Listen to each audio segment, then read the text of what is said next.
Yeah, we're good to go. Yeah.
Collaboratively, cumulatively are better off with those know-how. Nothing like it.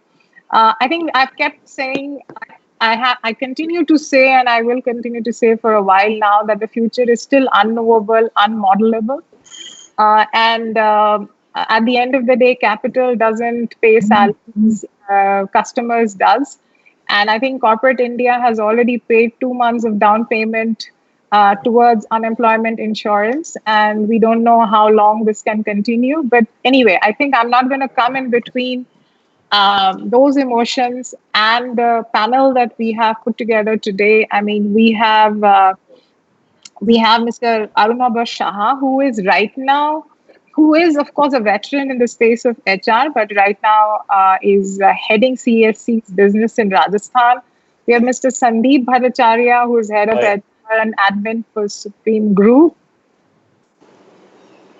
We have Mr. Santanu Ghoshal, who is the CHRO of Schaeffler India. We have Debasis Bisoi, who is the VP and head of manufacturing vertical, digital and IoT solutions with Tech Mahindra. So we have an interesting mix today.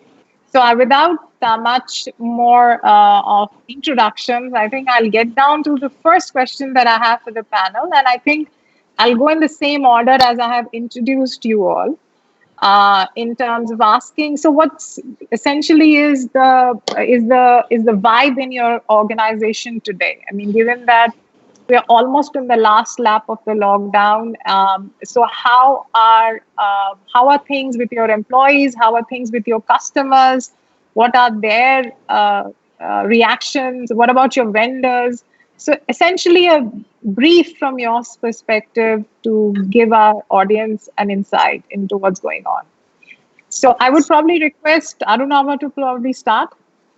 Okay. Thank you, Ritu. Thank you, and thank you all the panelists to be here, and the participants, whoever is like. No, am I audible? Am I audible to everyone? Yes. Okay. Sony, I see some feedback that the volume seems low for the audience. Can you please help out with that? Yes, you carry on, Arunabha. They'll fix it at the back. Okay. Let me start with a small story, Ritu. I just before I go into the business directly. Basically, day before yesterday, when you people shared this idea of joining this webinar, this is the first webinar that I have been joining in my life. So let us be, I thought I should be prepared for the for this kind of discussions. When I started preparing for that, my wife said that you have to go. Today is a Sunday. There is no option. You have to go for washing the clothes, mopping the floor, and then if required, you have to cook also. I did not get time. So this is the new normal. I think every one of us is doing nowadays. in my house. So that is the normal phenomenon. You are with your family and supporting your wife and the family members to get into the situation where you are locked down for about 2 months. So, and I really did not get a time to get the preparation.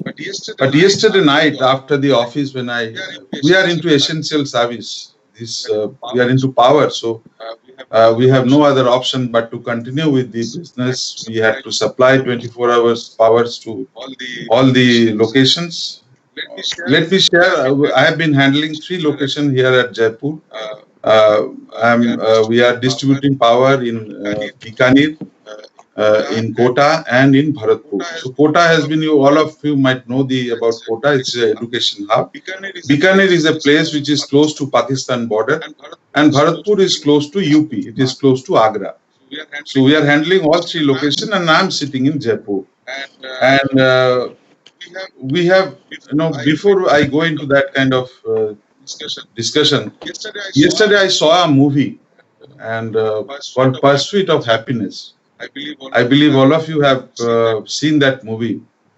And when I thought about resilience, the discussed subject of today's discussion, I thought that movie could have been the best, kind of everyone can see how this Chris Gardner took his dream to be a millionaire from a homeless person. So when I go through that, gone through that movie, I really understand what is to be done in today's situation.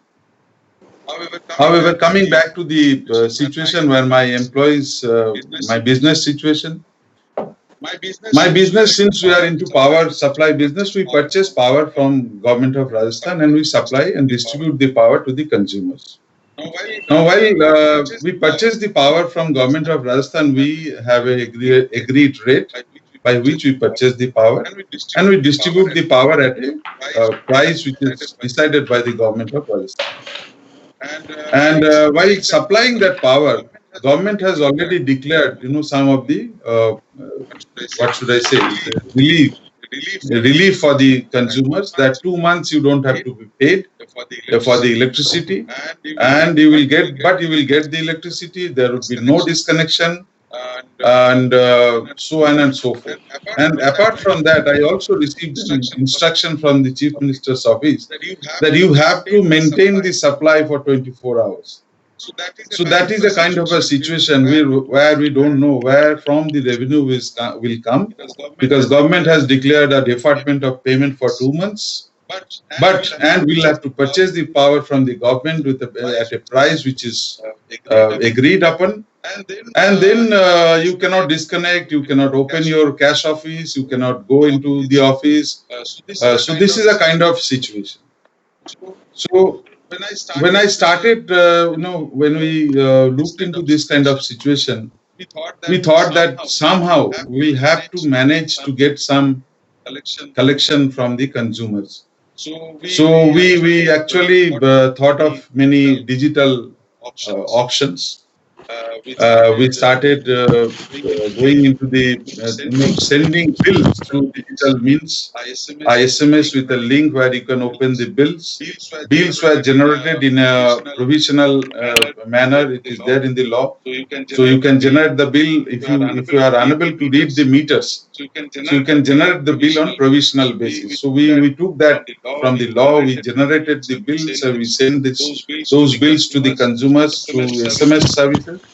And then we started calling them, and then we allowed some discount if you pay through this channels, etc. You get some discounts, etc. And honestly, there are many other ways of getting into the collection. We publicized through newspaper, publicized through TV, through FM, etc., etc. And then we really end up with a 44% collection, about 44% collection in Kota, around 50-57% in Bikaner, and in Bharatpur it should be around 67%. So we at least end up with some revenues from the consumers, and the consumers were happy to get the power, and we maintain the supply of power of about 23 hours in a day. So this is one kind of a situation where your revenue is not coming. You have to supply the power, and you are important because you have to supply 24 hours power to hospitals, collector's office, and so on and so forth. The water supply agencies, the internet connection, the all the mobile connectivities has to be there. So all these essential services has to be uh, supplied properly for 24 hours. So that kind of a situation. My employees were really scared while Kota and Bikaner, Bharatpur, all three were in the red zone. So employees were scared to go into the areas where it is really, situation is really bad. Every day there are cases reported. So this kind of situation, we had to talk to the employees, communicate with the employees, and then make them motivated through various means. And then, of course, the safety measures are very important. We have to invest a lot of money for their safety. And the surprising thing is when after doing everything, you suddenly know that from tomorrow there is a curfew imposed in the area. So your entire plan got changed. Your entire planning has to be changed because in a area where there is no curfew and in an area where there is a curfew, there is a hell lot of difference. So I could not open the cash offices even for the collections. So there are a lot of challenges, but honestly, we could somehow survive in this kind of a situation. And I'll come back to the steps that we had taken to combat in such a situation. I'll leave it to the others. Thank you. Thank you very much. Before we proceed, Sony, there are some inputs coming in that there is constant echo happening. So can you just look into that before we proceed? And I'll just request all of us who are on the panel that whenever we are not, as an individual speaking, we probably will have to put ourselves on mute because these days devices are very sensitive to pick up every sound. And it becomes problematic for the audience to kind of hear us clearly. Hope that's okay with you all. Okay. Can I request Sandeep now? Sandeep, what would be your perspective? How things have been at your end?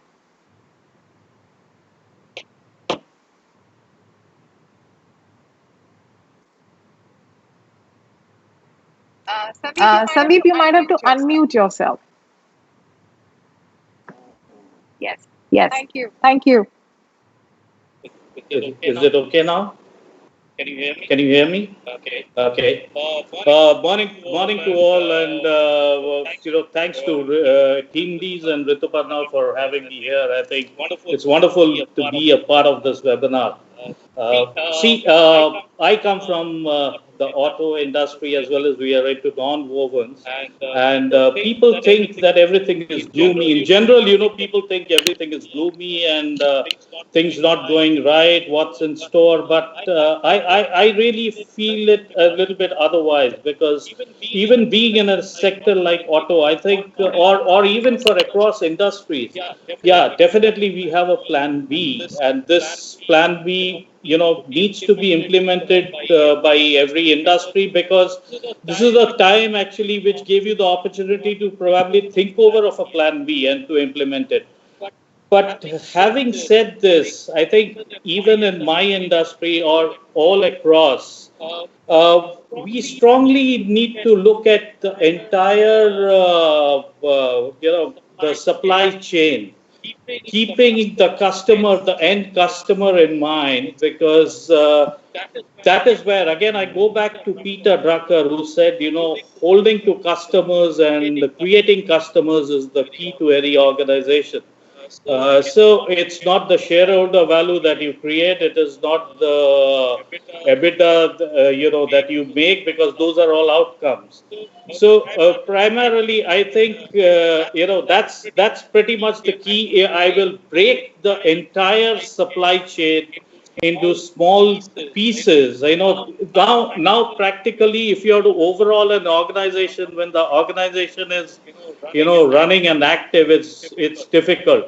But now I can say the organization is like an aircraft, an airplane or a car, which is in the garage or at the hangar. So this is the time to actually break up part by part and question yourself. Take out every part, that which particular part where I can value add, where technology can value add, where process can value add. And this is where across industry, that I think that is what needs to be done. And just question yourself, because this is the time. And technology and process, if you think can value add anywhere, that will shorten your supply chain between the first stage and the customer. So that becomes exclusively very important. And coming to this pandemic, I think there is so much of negativity flowing around, but definitely employees will be a panic, and so are employees in my organization. They're in a little bit of a panic scenario. But I'm constantly telling them, this is not the worst pandemic we have faced. I mean, it's not that. We had the World War One, where 40 million people died. We had the Spanish flu where 50 million people died. We had the World War II where 80 million people died. And every year, 5 million children die of starvation. Last year there were 5 million children who died of starvation. So, God forbid, I hope it's not the same this year again. But having said this is not the worst pandemic. So we should not panic the way we are, including, all industries that are going through, including the industry I am in. So I think, this will bring in a lot of change, and a lot of change for the better. And because primarily this is the time where you can break up your organization and see where the improvements can come in, and accordingly implement that. If there is a course correction exercise, you need to do it now, and I think this is the best time. So this is where I would like to leave it out here, and probably the next speaker can take over. But this is my view all across, including my organization. Okay. Thank you so much, Sandeep. I think apologies to the viewers. I know there has been a lot of feedback inputs on there being an echo sound. So just stay on the YouTube link. We're going to disconnect for a while and re-log in to fix what the problem is, right? So please stay on the YouTube link. I would request all the panelists that just log out for a moment. I think we log back in again in another 10 seconds. Okay, Sony, you will have to fix it in the meanwhile. Okay, Sony, I need confirmation.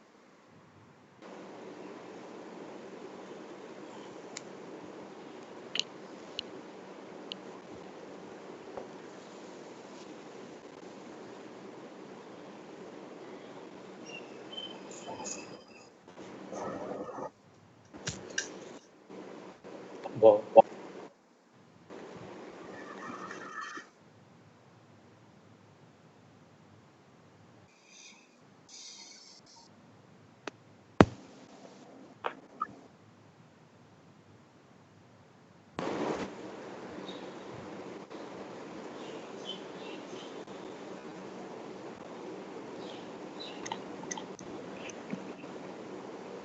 Looks like our host is not yet back. Yeah, I guess so. I think he is figuring out the technical challenges.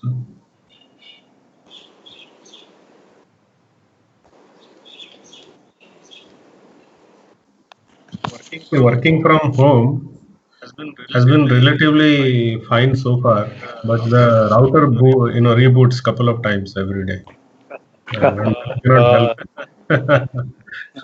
That's what happened to me just before the call started. Yeah, your IT infrastructure was never used to getting so much of load all across the country. Correct. True. It is not so much of the server side problem. Still in India, we have the fiber optic backbone. Somewhere it is exposed on the ground, somewhere it is underground. Somebody comes and cuts it. So that is an issue. It is the physical connectivity that is an issue.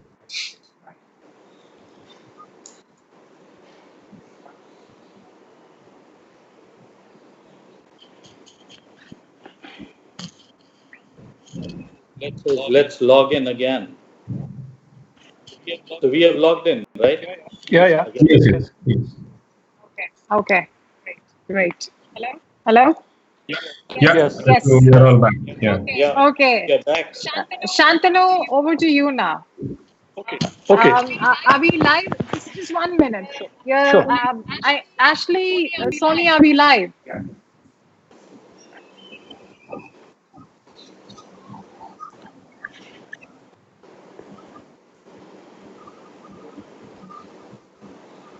Let's log in again. Yeah, good to go. So we have logged in, right?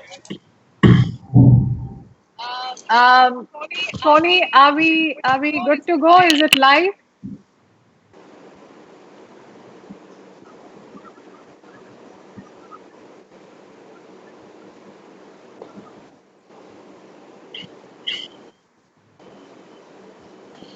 Ashley, Sony, are we live? Yes, Ritu.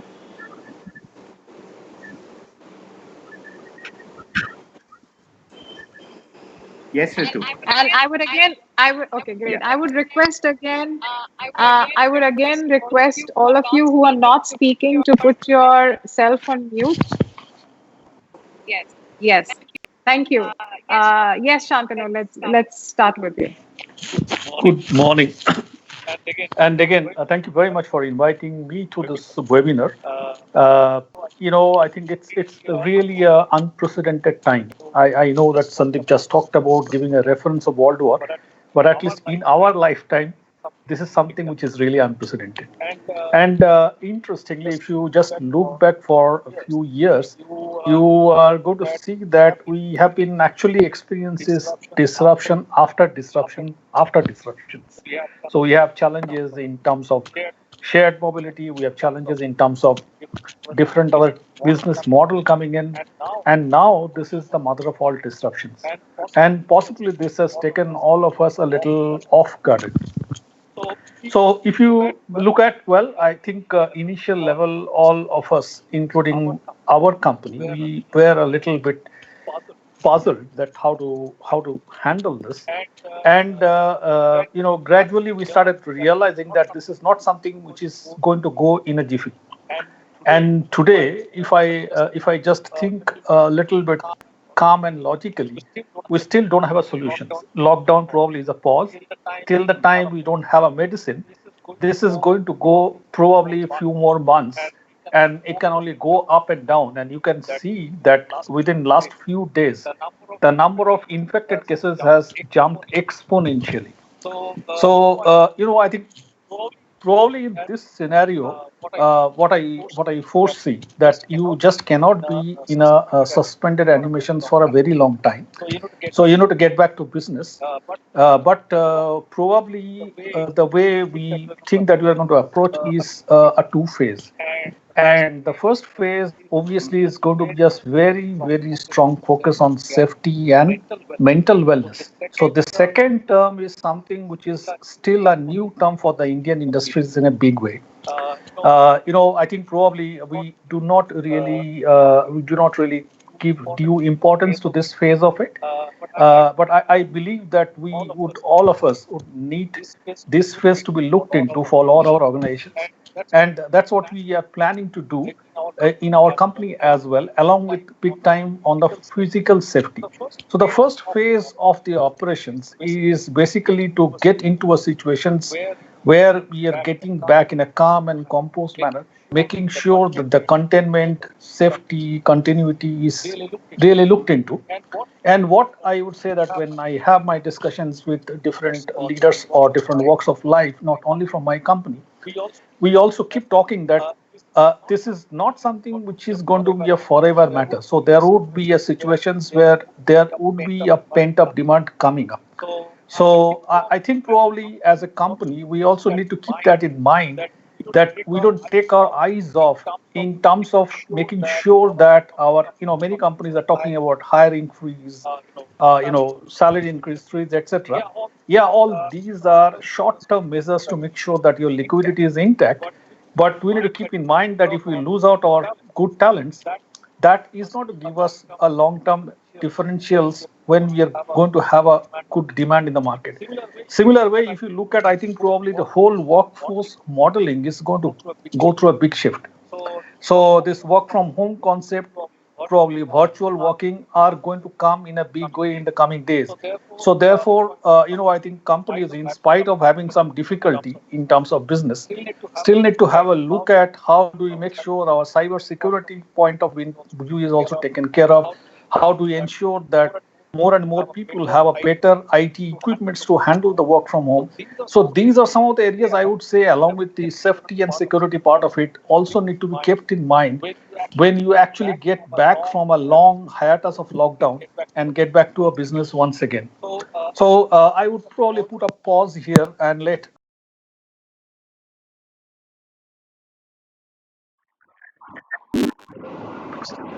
Thank you. Thank you so much, Shantanu. I couldn't agree more that I think we have to be very careful. It's a fine, it's a fine balancing act we have to achieve between being too tactical right now, as well as having a view on the long run, the possibilities of the long run. Devashish, on to you. I mean, you are in the manufacturing sector, which of course can't work from home. And or rather, most people can't work from home, even if a few people could. So, how has it been with you so far? Reaction to vendors, yes. Sure.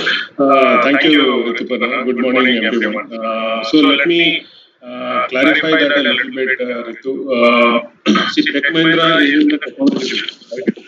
So we are in the information technology and infrastructure provider business. So in that sense, we actually don't manufacture anything, but we do support a lot of other industries such as manufacturing, banking, financial services, healthcare, life sciences, with the technology backbone that they use to run their businesses. So I just wanted to clarify that. But I think definitely, being from the technology industry and the sector, I can definitely add a couple of interesting points. I was actually on the other side of the table yesterday evening, listening to an industry leader talk about his perspectives of COVID and what his recommendations are for the future. And he actually made a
Excuse me. So,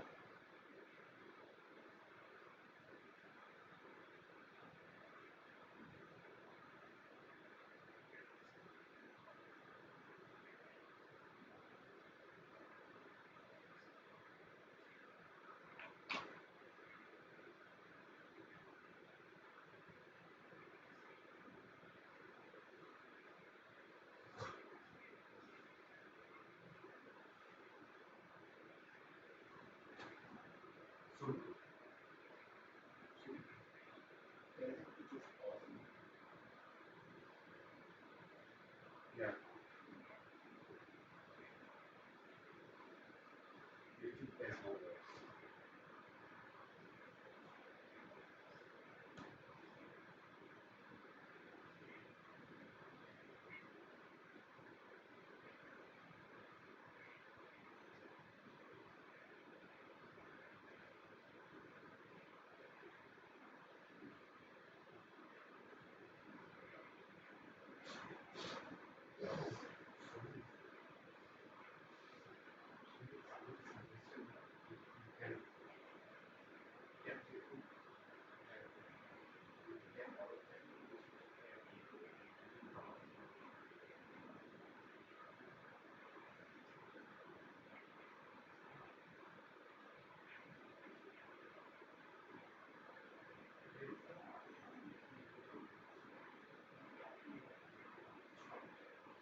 Okay.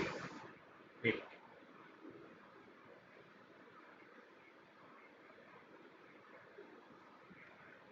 Should be fine now.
That is the most important challenge that we are going to face. Say, for example, in Kota, let's take the example You of close your OBS. Kota during this time because of the education hub. Kota economy is basically dependent entirely on, yes. So we would like to pause right now. We're just changing platforms. There's a slight sound issue that's coming up on. So sorry again to all of you. These are some of the challenges of trying to leverage So should we technology. disconnect? No, don't disconnect. I think just Ashley will wait for your cue. You want us to disconnect or you want us to stay No, on? no, we can stay online. It's Okay. just changing. Yeah. Okay. Apologies. I think these are some of the challenges. I think we had the option of always going with. We are not live right now, Ashley. Right? I don't want Zoom pouncing on me.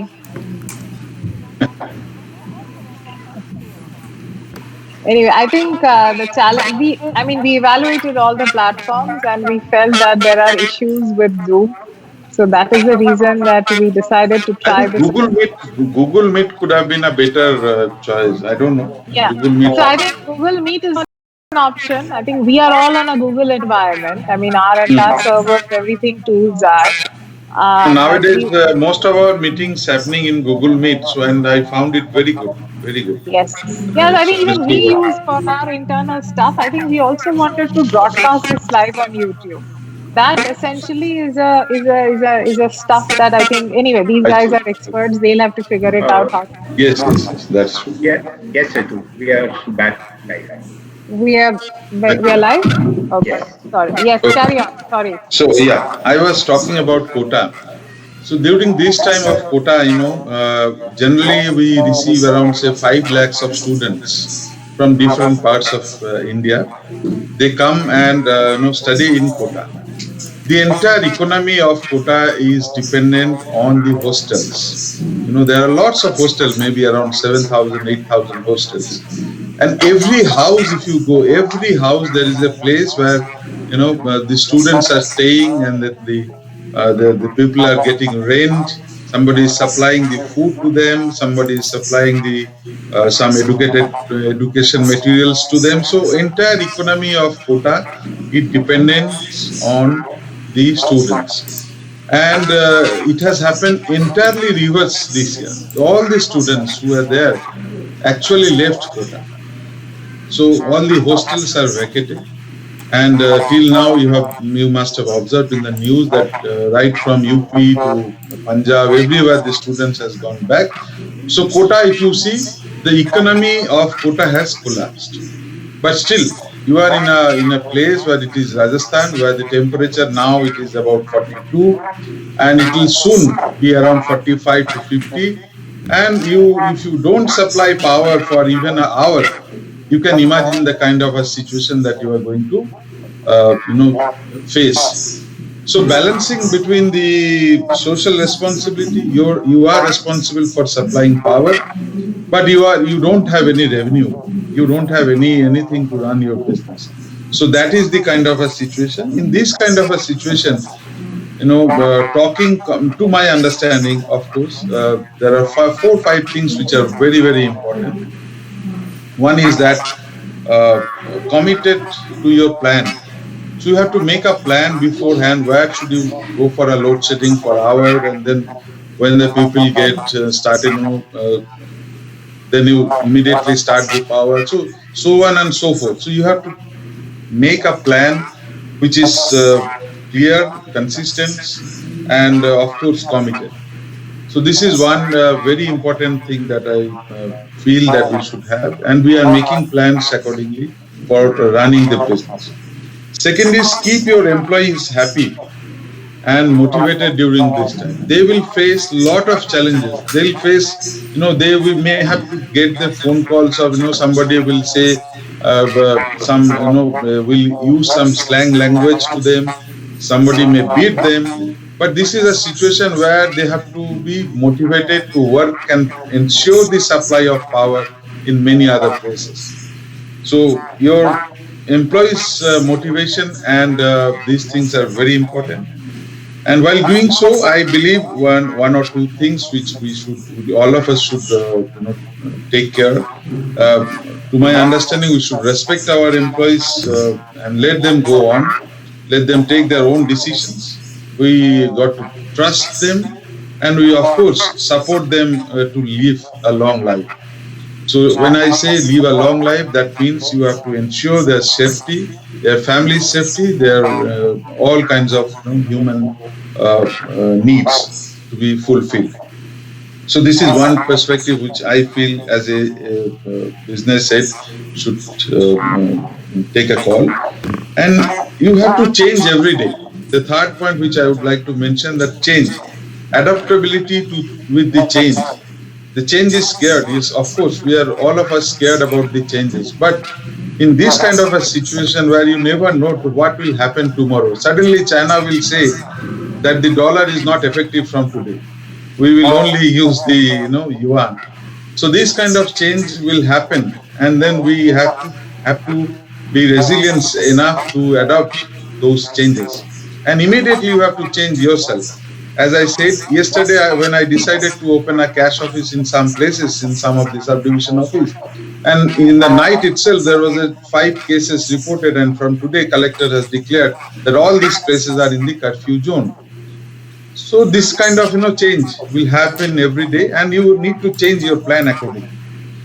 And fourth thing which I would like to mention is that baby steps are also important.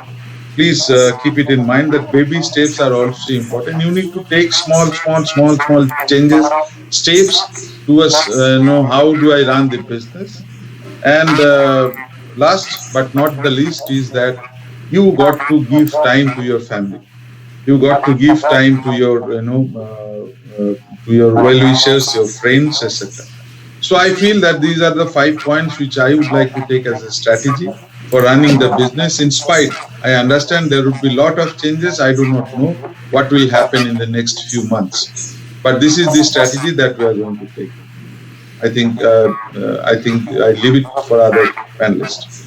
Thank you so much, Arunabha. I mean, if I could summarize, I think what you're alluding is that agility is going to be important, given that we really do not know what to predict. And hence, we'll have to garner the courage to be able to make decisions on the move, on the go, and see how that pans out. Thank you. Excellent. Sandeep, now I'll move on to you.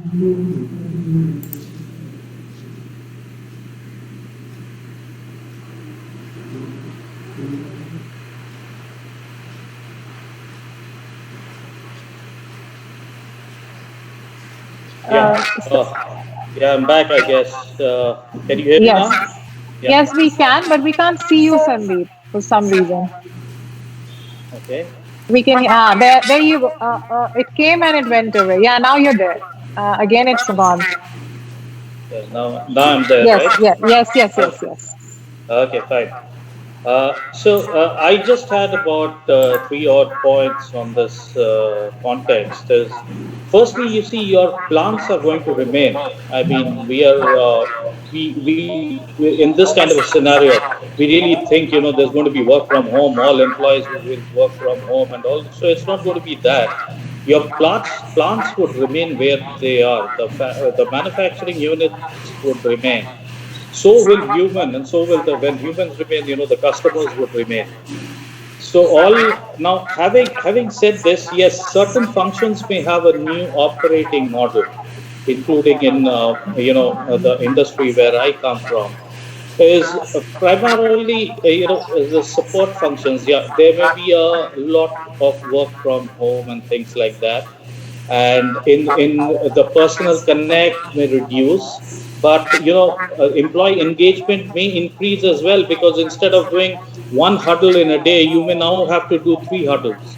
So that's the other picture of it. Now imagine another function like an R&D. Can they actually work from home? They can't. So they need to come to the manufacturing the plant, and because the lab is out there. So they need to now. In this case, obviously, all you will be in a scenario where you cannot accommodate all in one go in one shift. So you may have to have two shifts for these kind of people, because especially if your strength is large because of social distancing and other measures. Now, with all this, with a new operating model for certain functions, and certain functions again with increase of shifts because you're having less number of people and some people working from home, etc. What about the policies that you have within the organization? Now, these policies again may need a revamp. Now, when I talk about the revamp of the policies, I'm not talking about the statutory policies, because that goes with the statutes, the laws that are there. Until the laws change, you cannot do anything. But more the intrinsic policies which are there in the organization, that may need a revamp going forward, because of the change in style of your work. The style of work actually doesn't change, but the model of work changes, I would say. Also, coming back to a lot of questions that people have, especially from the area I come from, the performance management system of employees, etc. The matrices that you have, those primarily I don't see much of a change in that, because they would be the same whether you're working from home or whether you're at the plant. But again, the silver lining on this front is, especially from the function I come from, this will be a true opportunity for HR professionals really to work as a true business partner, because dependency or a CEO's dependency on you would that much more increase. Because if you talk about, organizations are going to restructure to some extent. They are going to, merge, there would be mergers and acquisitions. Now, for all this, people is going to be the key, and MD's dependency on you would that much increase. And, there would be scale up and scale downs and things like that. So the core at the heart of all this would be the HR person doing this. So, I mean, that's a silver lining where you can actually, contribute that much more in this kind of a scenario. So I think I just wanted to highlight this point, or these points to answer your question, and now I leave it to the next speaker. Thank you so much, Sandeep. I think there is one question which I'll come back right at the end is, how do you recommend businesses should reconcile between the conflict that might arise from human resource and the business heads? But I'll come to that question right at the end. Santanu, over to you on the for your views on this.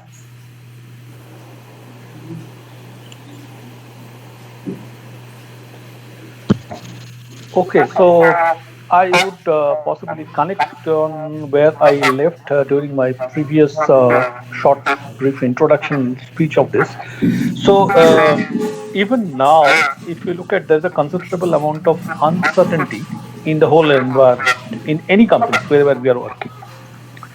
And I would probably extend what Sandeep has said, especially in a manufacturing environment. There is a set of people who would necessarily need to go to the plant, physically be present, work, and then there is another set of people who can still work from home. On top of that, these social distancing norms, IT infrastructure. So there are a number of variables which is making things pretty ambiguous. So in such situations, if you look at employees, they would look at the leadership mainly from a trust perspective. So if I look at this and break it up, there are two elements which are coming up very, very loud and clear. One, as a leader, how much I demonstrate the compassion and care for my employees. And second, which is also very much important, is the credibility. That how credible I am as a leader to navigate in such a situations. So both this part is very, very important going forward as we move from a lockdown to a normalcy stage. And if I look at from that context, I would say I would look at probably two important factors which would be very important. One is basically going to be communications. And within communication also, I would rather emphasize on storytelling. During the course of conversation in the first round, somebody has talked about negativity versus positivity. And no doubt that nobody needs to actually give a false hope, but at the same time, harping too much on the negative aspect of the communications does not do any good. And therefore, it's important that we a twist towards our storytelling and highlight whatever positives are coming out. In terms of, if I look at our plant, we have plants in different locations of the country.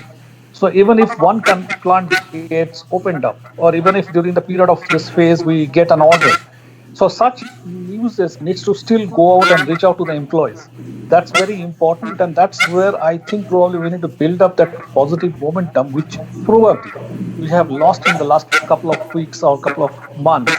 And that would actually build a strong foundations for getting back to normalcy, because business for sure is not going to be very smooth for the next 2 to 3 quarters. And we need every bit of positivity to get the momentum and motivations going for the employees. So that's one piece of, I would not call it wisdom or advice, but probably something which we need to really focus on going forward. Second, I would also see is that leadership needs to really go into more a distributed leadership model. So we really need to figure out many multipliers, many next level people really play the role of multiplier and communicate as more like a cascading partner of whatever messages we would like to put, we would like to communicate to our people down the line. And thirdly, which I would say is that in the context and the purpose, it's very much important, instead of saying what to do, rather why are we doing this? Because I believe that every individual employee has intelligence, and therefore they understand, be it the shop floor workers or be it your R&D scientist. If we can go back to them and provide them the right context about what we are doing, then probably the challenge of the human resource professionals, that why do we need to have multiple different types of treatment and policies for different set of people, can be much better explained rather than giving them different PowerPoint. So that's the reason I said that the storytelling, context setting, purpose-driven communications are going to be very, very critical in the coming months and weeks for us to get back to normalcy. That's all I wanted to share for my side, from my side right now. Yes, Devashish. I mean, there are a lot of IT, of course, is very newsworthy, right? I mean, everybody picks up anything that happens in that sector. How do you think that the industry is preparing itself for the future now, here on? Because I personally believe that one of the biggest gainers of COVID should be technology, right? Ritu, you are actually right. We are actually looking at it as with a very, very positive frame of mind, and not in an opportunistic sort of way. But the fact of the matter is that going forward, a lot of our core industries, whether it is transportation or healthcare or banking, will definitely move to a way of life where there is increasingly less and less personal contact, right? So, and in a technology context, we call it movement to the physical and digital domain, right? So that is going to happen, and that will only happen if there is technology available to enable that. Given the industry that I come from, we operate, primarily in the B2B space, right? So the way we have tried and responded to this is in two parts. The first is, of course, first and foremost, we started thinking about business continuity for our customers, right? So the question that we asked ourselves is, what are the top 3 or 4 things that we can do in the context of our operations that will keep my customer, business as usual, as in not face any disruption, so on and so forth. The second point that we thought about was, how do we apply business continuity for ourselves? So with these two guiding principles, I think the delivery aspect of our business has been very well taken care of. Definitely, the people aspect of it is extremely important, because in the knowledge industry, end of the day, it's a people and skill intensive industry, and that is the sort of raw material that we work with, right? So employee health, well-being, etc., are extremely important points, and I'm sure not just us, not just in the technology industry, but globally, every employer, every industry has woken up to the fact that employee health, safety, and well-being. Most important is well-being, because there is a huge amount of difference between an employee that comes to work, or rather work comes to home these days, versus an employee that is motivated, right? So there is a magical difference between the output. So motivation also needs to be taken care of and thought about in the new context, because man used to be a social animal, and I don't know whether that is going to be the case anymore. But a lot of our output actually gets used to get produced when people used to work in teams together, right? So that is a fundamental change that we all are preparing ourselves for. I don't see a huge challenge. By and large, people have reconciled themselves to the new way of working, and productivity levels are really high. Something as simple as, I know, Ritu, you live in Bangalore, and then you can testify to the fact that Bangalore traffic is one of the worst, right? And on an average, people used to spend anywhere between 2 hours to 3 hours on a two-way commute to office. So that time is absolutely saved, and the fatigue of driving to office doesn't exist these days. So there are certain good things that has to be taken out of this episode. And as I said, we are approaching it from the perspective of business continuity for our customers and business continuity for ourselves. Okay, thank you. I think while we are on the clock, I think now there are, of course, questions which are coming in from the audience, and some of the questions resonates my own questions to you. But I think before we wrap up, one round of views I would if you could quickly share with us few things. If you were allowed to gamble on the future, the three things that you think will completely change in the future, and it need not necessarily be in your industry, but the three things which we thought never would happen in the days to come. That's first part of the question. And the second part of the question, if there is one thing you would want from the government at this point of time, what would that be? So I think we'll go around and finish off with these questions, and then take a couple of audience questions. Arunabha, you Yeah. please. No, this time you start from the other side.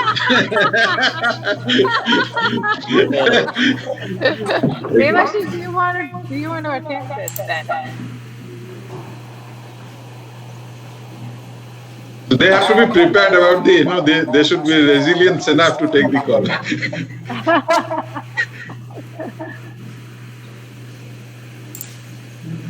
Please unmute, boss. Please unmute. No, I think even he is taking time to think. No. I was on mute. Sorry, I was speaking on mute. You're right. Good observation. I think couple of things, right? In terms of what will fundamentally change. See, I'm not from the healthcare industry personally myself, but I have some insight into how they manufacture medicines, drugs, etc. I think going forward, the healthcare industry will have to fundamentally rethink the way drug delivery today works. Today,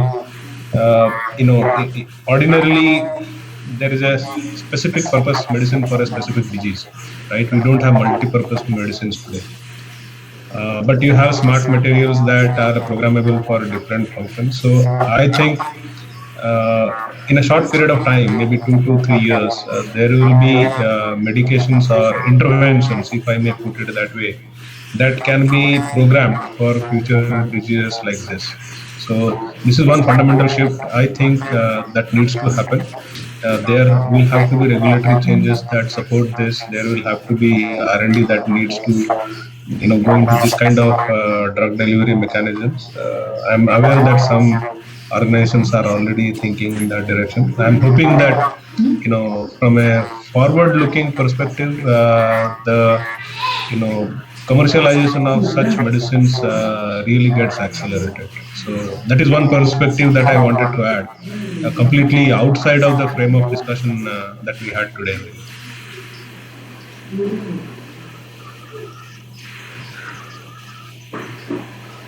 Yeah, over to you.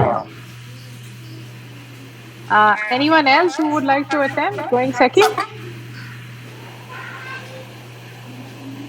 Please unmute yourself. Yeah, I think all of us are doing the same mistake.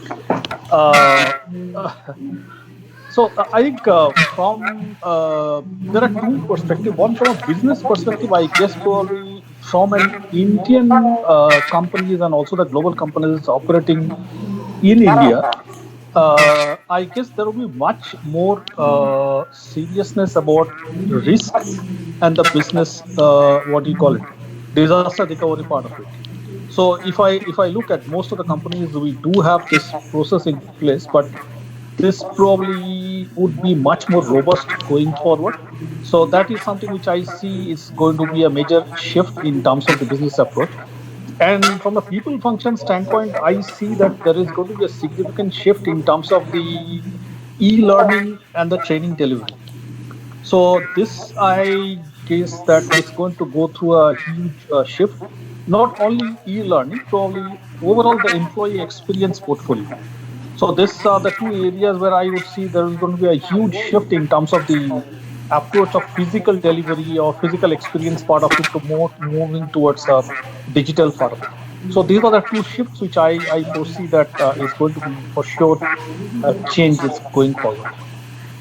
And anything you would request the government or any intervention from the government you're hoping for? I can come back to you if you guys need time to think about that one.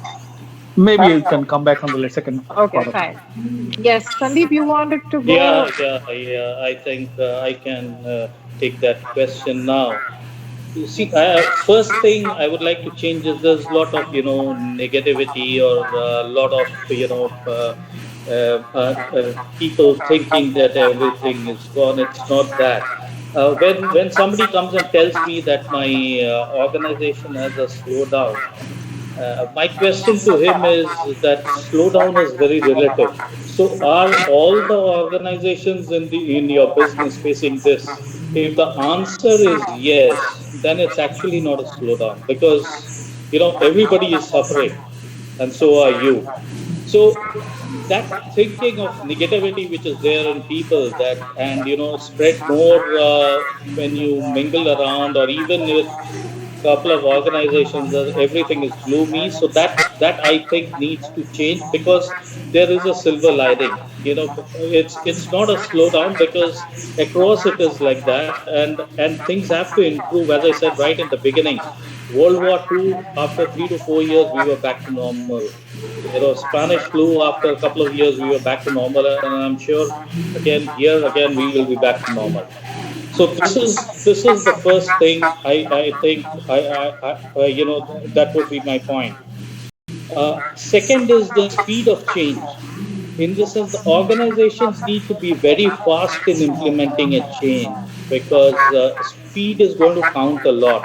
And here, HR and as well as other functions, need to kind of involve themselves that much more in the speed of change which I'm talking about, and getting through this execution of the change, because that is going to be very important. Because if we're in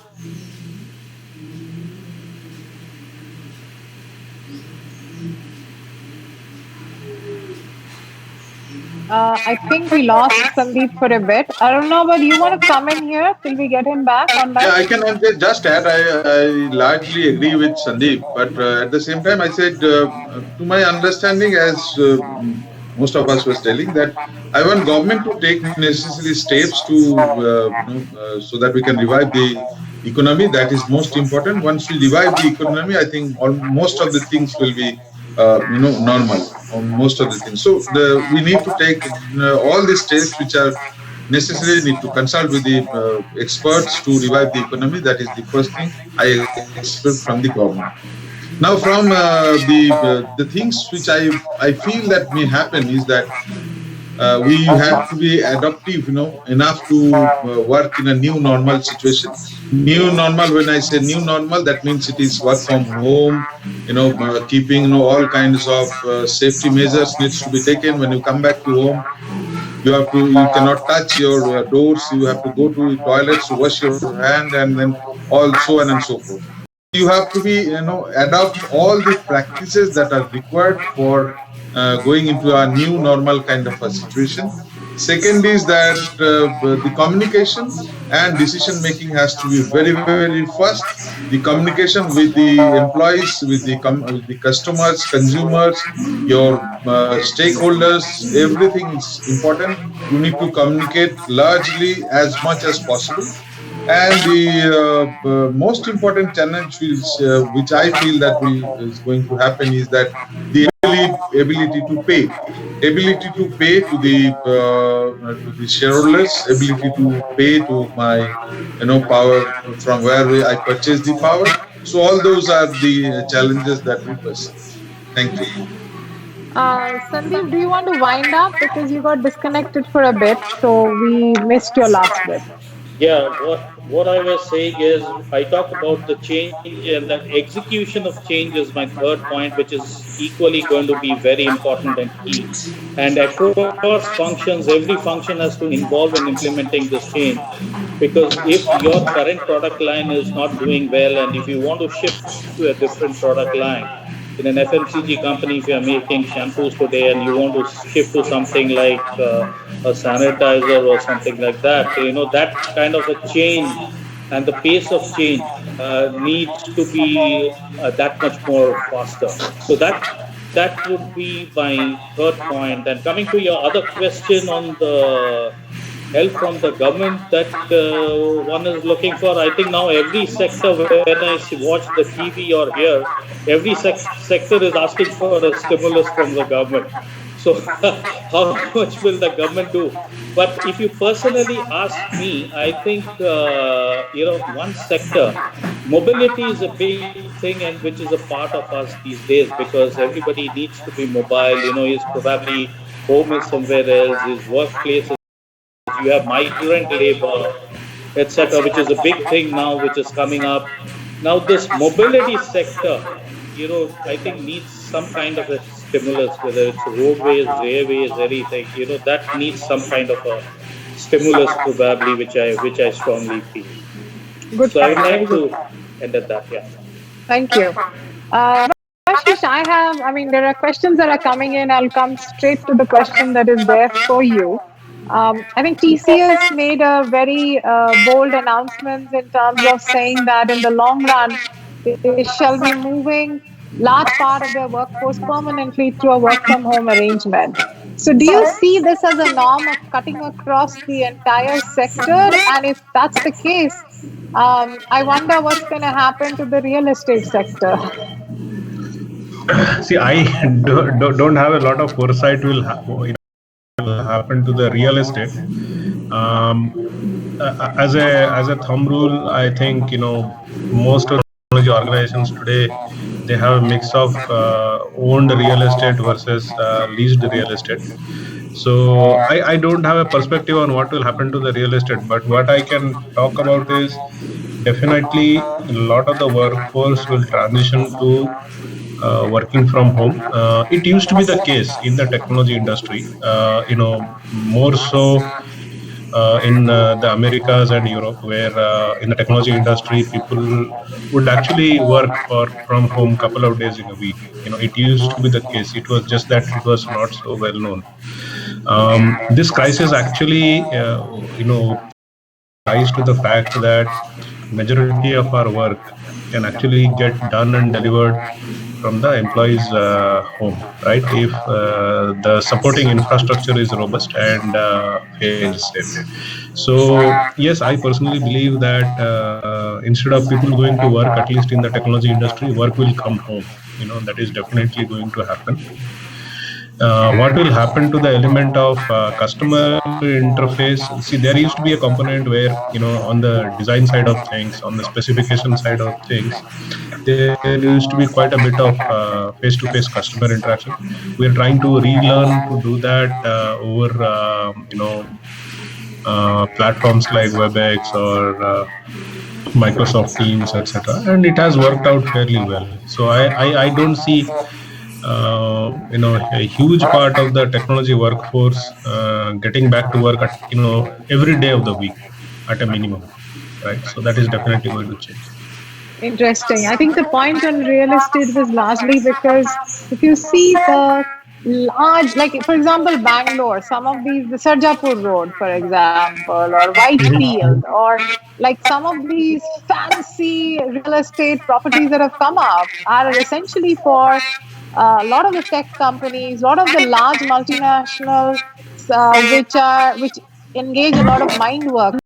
We are saying that all mind workers will move to work from home, and hence sometimes we wonder what's going to happen to all those real estate that have been built. But yeah, I think that in itself is a subject for debate and discussion later. But I think before that, I So, have if yes, I may add, yes, yes. I definitely don't foresee, stretches of, IT parks, etc., becoming ghost towns. So that's a very, fatalistic picture, if I may put it that way. See, we foresee a percentage, let us say 25-30% of our workers on a shift basis, rotation basis, going to office. One, to maintain the social distancing aspect of it. Second, the commute, etc., used to be a drain on productivity, anyways, right? So that also is a lot of contributing to the thinking that if productivity is high, if employee works from home, and if he doesn't need to come to office on a certain day, then why not, right? As opposed to an industry like manufacturing, or at least certain parts of manufacturing where the worker has to be in the factory, as a necessity. So that is really driving this thought. Interesting. Thank you. I think the next question, and this is something that any one of you probably can pitch in, is: do you foresee that that there would be different models emerging in terms of employment per se, or the current mix of employee supplementation that happens in organizations that is likely to undergo any change, and if yes, in what measure? And the other question, which is very linked to that, is: do you foresee a change in compensation structure? So anybody can attempt answering these two questions. Yeah, can I take that question?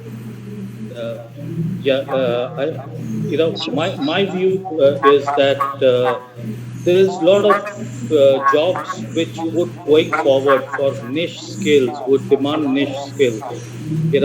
Somebody having, say, an HR professional having experience in mergers and acquisitions, who has had a strong experience in implementation of any kind of an ERP. These kind of people would be sought after, and these jobs will be more on a contractual or a time bound mode. That scenario could also come, which we have abroad, probably could set in India, that if you have niche skills, if you have, if you're strong in a particular area, your demand for that skill set would go up that much, and you could be sought for a period which is time bound, with clear cut deliverables, that you do this for me, and then, that's it. So that's going to be a change. Coming to your next question on the compensation part, see, it's always not easy to get the right kind of skill set also. And when you are actually looking for a niche skill, there may not be too many people.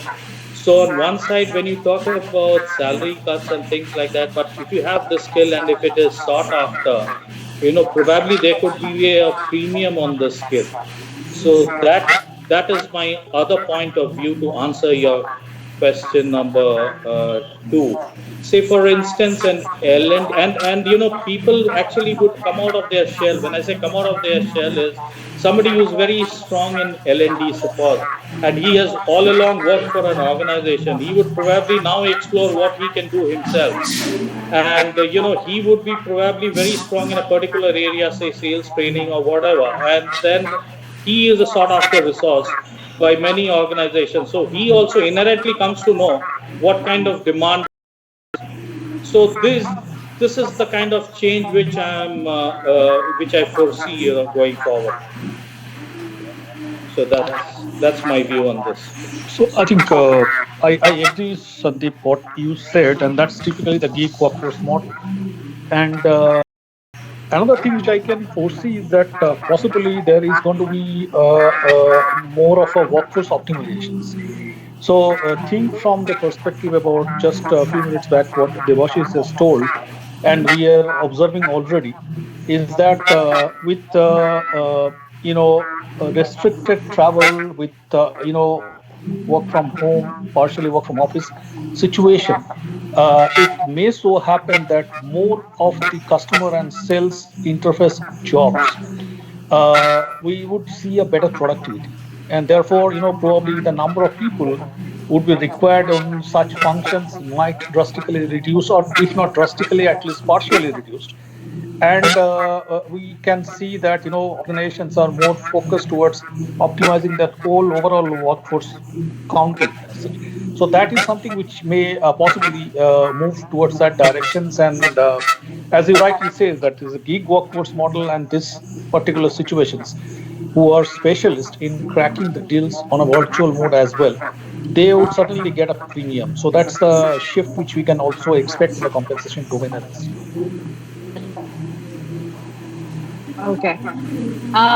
Okay, then I think I'm going to take one more question and we will call it a wrap if that's okay with you all, because you already have spared 19 minutes extra for me in this call. So I completely appreciate that. I think the last question which I would want to ask is that I think a lot of people now are talking about placement. Do you think that that is going to be, is that something that we should all start getting prepared for?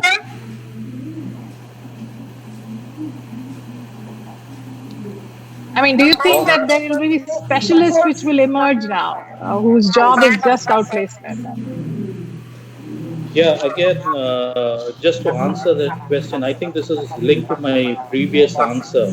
You see, any skill that is sought after will have demand, and typically could be outsourced even to a third party. So that is, another scenario. Like you may be on the roles of a service provider. You're there, but you're taking up multiple assignments altogether. So I mean that is another scenario which could come up, and provided, of course, that, but the where you're being outplaced, they have vacancies, and needless to mention that.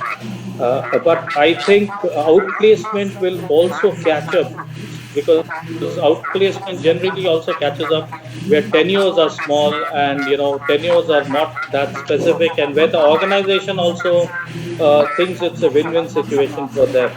So I think that's going forward. Another scenario could be outplacement, which could catch up. Yes, I do agree on that. Yes.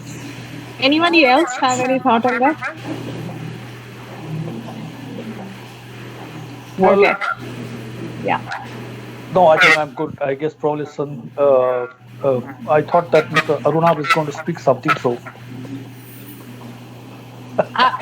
Please unmute yourself, Arunabha. Yeah, no. I did not wanted to speak. Anyway, I think this will differ actually. I don't know actually what will happen in future, what kind of job will be preferred or not preferred. But one thing I can understand that, of course, you need to have a lot of multi-skilling personnel who can work from home, who can work from any other place, who can go to the sites. So multi-skilling would be important for all of us. And there would be some changes, of course, in the requirement of skills, as a skill requirement, if you say.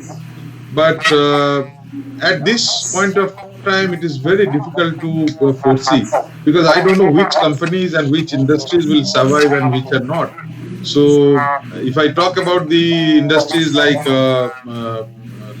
food industries or beverage industries, they're doing pretty well. They're doing, their earnings have grown up. Even in this kind of a situation where they have huge earning, their productivity is huge. People have started, taking materials for 3 months instead of 1 month from the big bazaars and all those.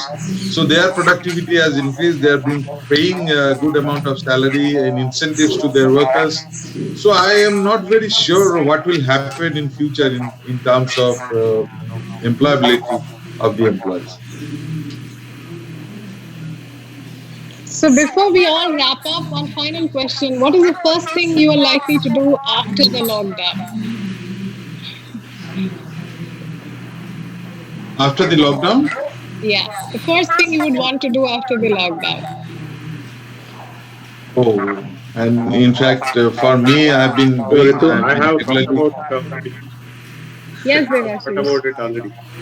Maybe if this is the right thing to do after the lockdown, maybe long drive will be a good idea. Good, good. I know. Any other thought? Any one thing, the first thing that you're likely to do after the lockdown? See, I am in office, ma'am. I've been doing engaged in the office because we are into essential service.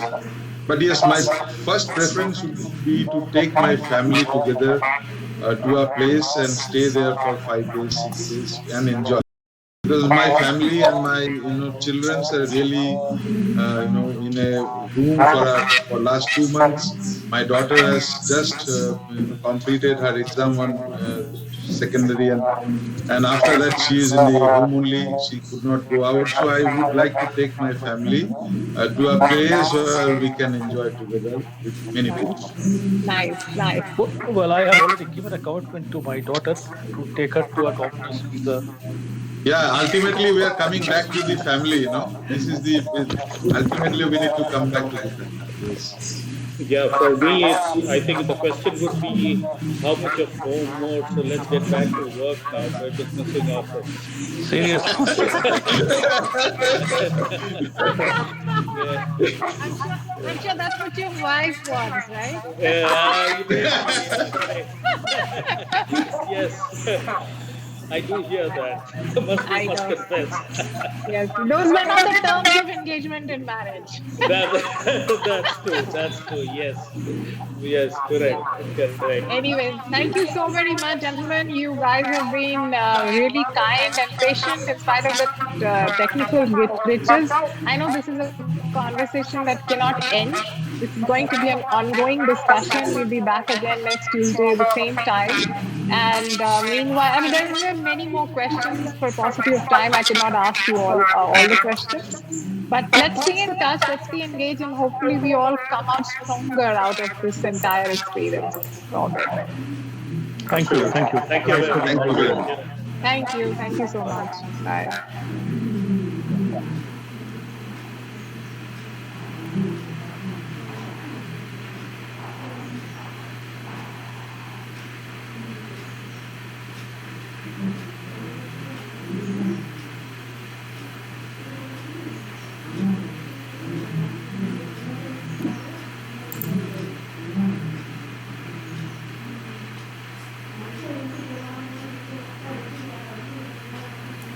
Yes, yes.